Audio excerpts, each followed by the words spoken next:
മുത്തുനബിയോട് അള്ളാഹുവിന് എത്രമാത്രം സ്നേഹമുണ്ടെന്നറിയോ? മുത്തുനബി ഇസ്ലാമിൻ്റെ പ്രബോധനത്തിന് വേണ്ടി ഇറങ്ങിയ സമയത്ത് മുശ്രിക്കുകൾ പല രൂപത്തിൽ മുത്തുനബിയെ പരിഹസിച്ചിട്ടുണ്ട്. മുത്തുനബി ഭ്രാന്തനാണെന്ന് പറഞ്ഞിട്ടുണ്ട്. മുത്തുനബി കള്ളപ്രവാചകനാണെന്ന് പറഞ്ഞിട്ടുണ്ട്. മക്കൾ മരണപ്പെട്ടു പോയപ്പോൾ പരമ്പര അറ്റവനെന്ന് പറഞ്ഞ് പരിഹസിച്ചിട്ടുണ്ട്.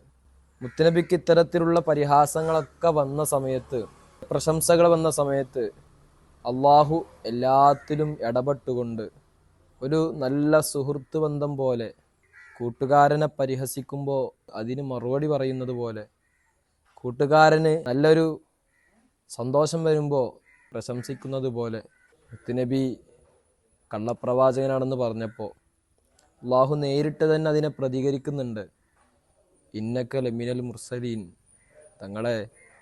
തങ്ങൾ മുർസലീങ്ങളിൽ പെട്ടവരാണ്, തങ്ങൾ പ്രവാചകരാണ്. മുത്തുനബി ഭ്രാന്തനാണെന്ന് പറഞ്ഞു നടന്നപ്പോൾ അള്ളാഹു നേരിട്ട് പ്രതികരിക്കാണ്. വമാ അൻത ബി നിഅമതി റബ്ബിക ബി മജ്നൂൻ, അള്ളാഹിൻ്റെ അനുഗ്രഹം കൊണ്ട് തങ്ങൾ ഭ്രാന്തനല്ല നബിയെ. മുത്തുനബി പരമ്പരയറ്റവനാണെന്ന് പറഞ്ഞു നടന്നപ്പോൾ ഇന്ന ഷാനി അക ഹുവൽ അബ്തർ,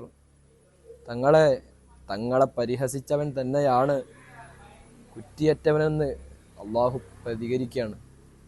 ചരിത്രം പിന്നെ തെളിയിക്കുന്നുണ്ട്, അങ്ങനെ പരിഹസിച്ചവൻ്റെ കുടുംബം തന്നെ ഇല്ലാതായി പോയി എന്ന്. എന്തൊരു സ്നേഹാലേ അള്ളാഹുവിന് മുത്തുനബിയോട്.